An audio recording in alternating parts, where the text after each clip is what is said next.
15, texto que ouvimos o pastor Nestor fazer a leitura, onde o apóstolo declara que se a nossa esperança em Cristo se limita apenas a esta vida, nós somos os mais infelizes de todos os homens.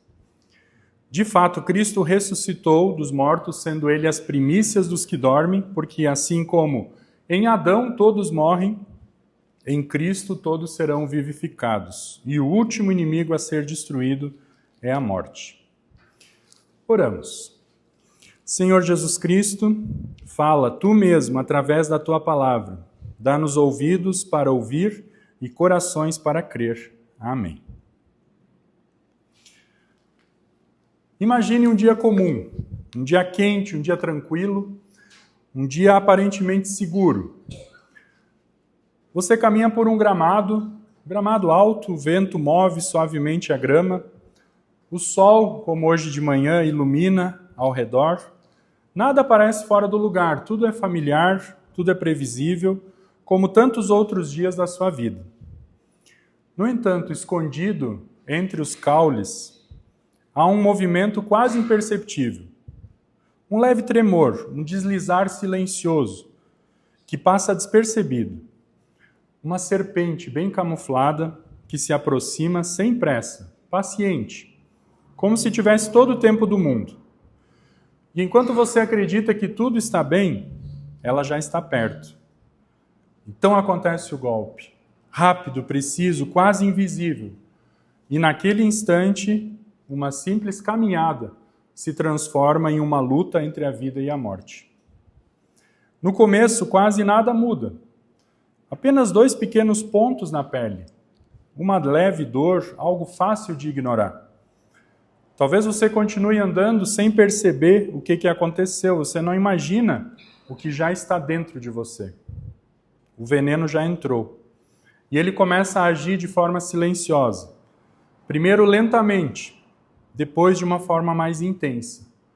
O corpo vai perdendo forças, o coração acelera, a mente se confunde, e então vem a percepção inevitável de que algo está errado. De que a vida não está sob seu controle. De que você é mais frágil do que imaginava. O caminho antes, que era simples, se torna pesado, difícil. E surge um medo profundo que vai além da dor. O medo de não chegar. O medo de não encontrar ajuda. O medo de cair e ninguém estar ali. O medo de morrer sozinho. Quando nós falamos do medo mais profundo do ser humano, não é apenas o medo da dor, nem apenas o medo da morte, mas o medo de morrer sozinho. O medo de ser abandonado no momento em que mais precisamos de alguém. O medo de que não haja ninguém para segurar a nossa mão. Ninguém que nos chame pelo nome, ninguém para estar presente quando tudo se apaga. E é exatamente aqui que nós precisamos olhar para a cruz. Porque aquilo que nós tememos, esse medo de morrer, o medo de morrer sozinho, Cristo não evitou. Na cruz ele não apenas morreu, ele entrou nessa experiência profunda de solidão humana. Ele clama lá da cruz, Deus meu, por que me desamparaste? Jesus não está fazendo poesia com essa frase. Ele está revelando o abismo no qual ele decidiu entrar. E ele vai até o lugar onde o ser humano mais teme chegar. O lugar onde parece que Deus não responde. É ali que ele entra em nosso lugar por nós. E é justamente porque ele entrou nesse lugar que hoje na Páscoa nós temos essa certeza. Você pode até passar pela morte, mas você não passará sozinho. Porque Cristo já esteve lá. E ele não apenas passou por esse lugar, ele venceu esse lugar. Ele foi abandonado para que você nunca fosse.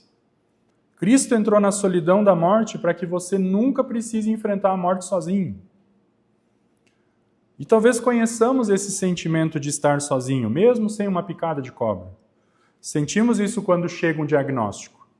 Quando as forças diminuem, quando a nossa vida começa a impor limites por causa da idade. Quando uma despedida se aproxima, quando percebemos que nós não temos domínio sobre o tempo, nem sobre o fim. É exatamente isso que o apóstolo Paulo quer dizer quando afirma: por um homem veio a morte, em Adão todos morrem. Então nós sentimos esse veneno.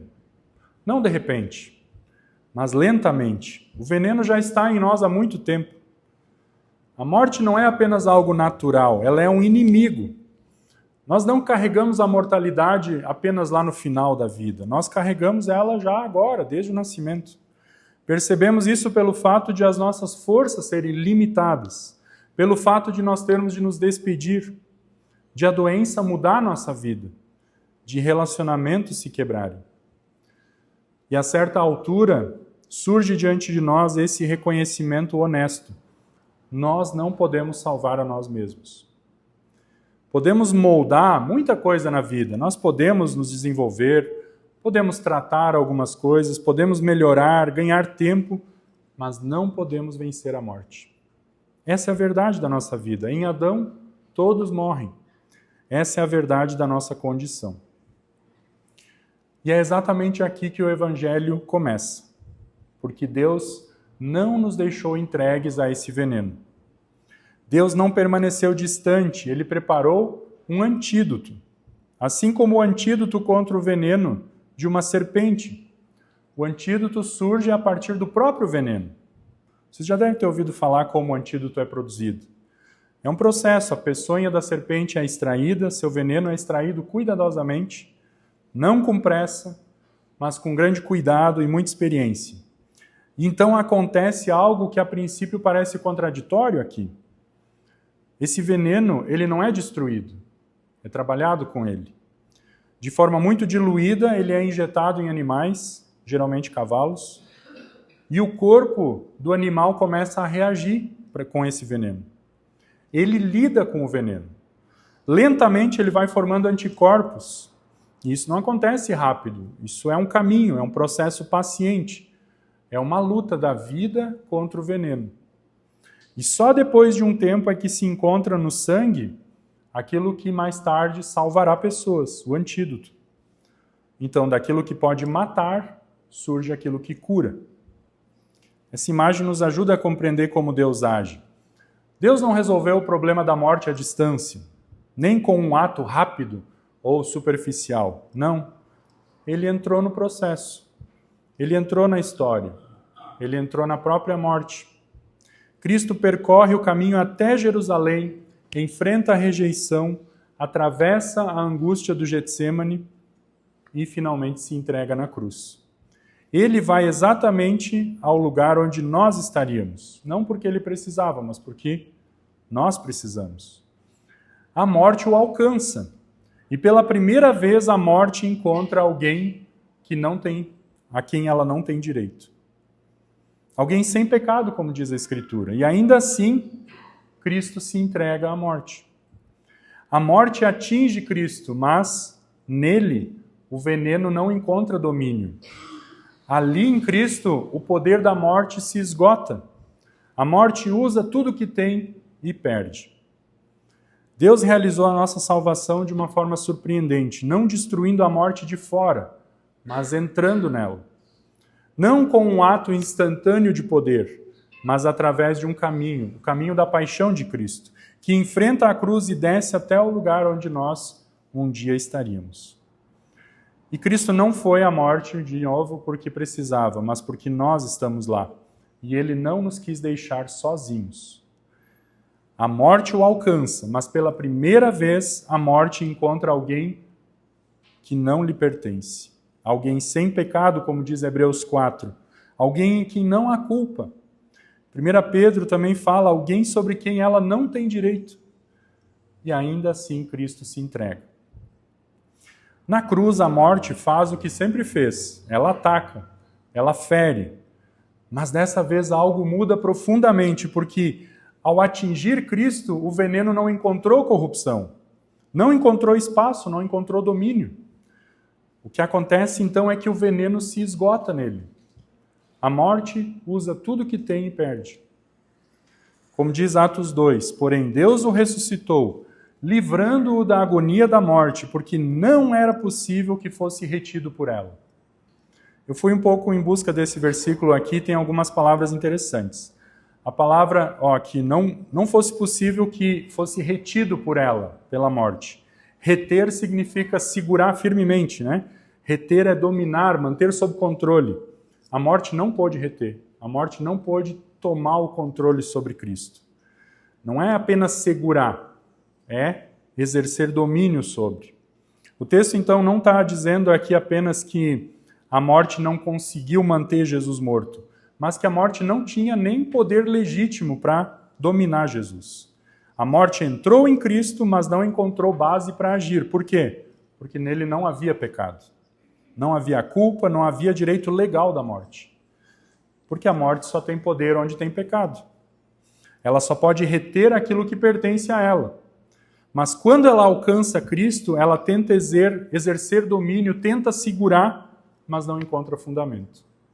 O veneno entrou em Cristo, a morte o atingiu, mas não encontrou onde se fixar nele. Não encontrou corrupção, não encontrou direito. E tem mais um detalhe nesse versículo de Atos 2:24. Diz, porém Deus o ressuscitou, livrando-o da agonia da morte. Outra tradução fala, rompendo os grilhões. Ou literalmente assim falando livrando-o das dores de parto. A morte não é apenas uma prisão. Ela é apresentada como um ventre, assim como o ventre de uma mãe que gera um filho. Livrando-o das dores de parto, um útero. E o que acontece? A morte tentou botar ele para dentro, envolver, mas não conseguiu. Cristo rompeu, nasceu, renasceu, ressuscitou, saiu do ventre da morte. A morte tentou segurá-lo, mas como não tinha poder para dominá-lo, o veneno entrou, mas não tinha onde agir. Por isso, aquele que deveria matá-lo foi vencido por dentro. A morte ainda pode tocar você, a morte pode te atingir, mas ela não tem o direito de te reter. Por quê? Por que ela não pode segurar? Porque aquele que venceu agora segura você. Você tomou o antídoto também. Por isso o Salmo 16 se cumpre quando declara que Deus não permitiria que o seu santo visse corrupção. Por isso, o ventre do túmulo, a imagem aqui está vazia. Estou vendo a cobrinha lá, não sei se dá para ver na imagem. O ventre do túmulo está vazio. Ele saiu porque a morte não o pôde reter. Rompeu-se os grilhões. Ele renasceu. Lemos em Colossenses 3 que isso nos traz uma nova realidade. A nossa vida agora está escondida em Cristo. Nós bebemos desse antídoto que Ele conquistou. Isso significa que a morte também não tem mais poder final sobre nós. Por quê? A morte vai tentar encontrar lugar, nós temos o antídoto, ela também não vai nos reter. E aqui está o verdadeiro consolo da Páscoa. Não apenas que viveremos, mas que nós não estaremos sozinhos. Cristo está em nós, o antídoto está em nós. Por isso o maior medo do ser humano não é apenas morrer, mas morrer abandonado. E isso não vai acontecer, porque Cristo entrou exatamente nesse lugar, no abandono, na escuridão, para que ninguém mais precise enfrentar isso sozinho. Como Ele mesmo prometeu em Mateus 28, estou com vocês todos os dias até o fim dos tempos. Quando eu vou visitar pessoas que dão sinais de que são seus últimos momentos, eu falo, Cristo vai te dar a mão, espera Ele do outro lado lá, ou sei como é que a gente fala, né? Ninguém passou por isso ainda. Mas tenha certeza que você não vai estar sozinho. A Páscoa anuncia que mesmo quando nossas forças falham, Cristo nos sustenta, mesmo quando não conseguimos mais caminhar, Ele caminha conosco. Quando ninguém mais pode nos acompanhar, Ele permanece presente. Você morrerá, mas não morrerá sozinho, porque aquele que venceu a morte estará com você. A morte é como uma serpente, que já nos picou em Adão. Em Adão todos morrem. O veneno corre em nós. Mas na cruz ela picou Cristo. E nele encontrou pela primeira vez um corpo sobre o qual não tinha poder. E ali o seu veneno se esgotou. O sangue de Cristo derramado na cruz é o antídoto agora que nos dá vida. Como está escrito em 1 João, o sangue de Jesus nos purifica de todo pecado. Se a morte não pode mais te reter, eu pergunto para vocês agora, se a morte não pode mais nos reter, o que te segura ainda? O que retém você? Os benefícios da Páscoa não têm valor só lá para o futuro, quando a gente estiver na hora da morte. É uma nova condição de existência agora. A morte tentou ser um túmulo, mas não, ela se tornou um ventre. Ela tentou segurar, mas em Cristo nós renascemos lá naquele ventre. Na tumba da ressurreição fomos sepultados com Cristo para que também ressuscitemos junto com Ele.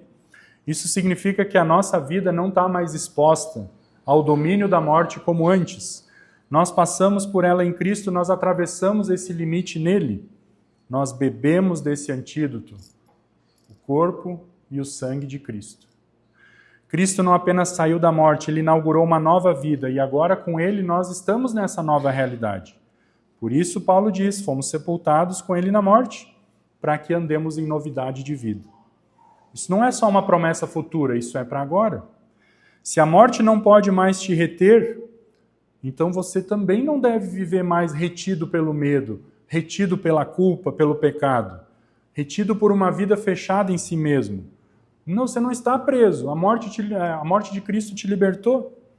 Aquilo que define a tua existência não é mais o veneno que picou Adão, mas a vida que foi manifestada em Cristo, o antídoto. E essa nova vida, ela tem forma. Essa nova vida, ela se manifesta em confiança. Você sabe que não está mais sozinho. Essa vida se manifesta em liberdade. Você está livre agora. Ela se manifesta em direção. Você agora vai para onde? Você busca as coisas do alto, diz Colossenses, lá onde Cristo vive. E essa nova vida se manifesta em comunhão, porque ninguém que foi alcançado pela Páscoa vive isolado. Se o maior medo do homem é morrer sozinho, então a maior marca da vida e da igreja é viver acompanhado. Cristo não apenas venceu a morte para te libertar lá no final da vida, não, Ele te inseriu num corpo, a igreja.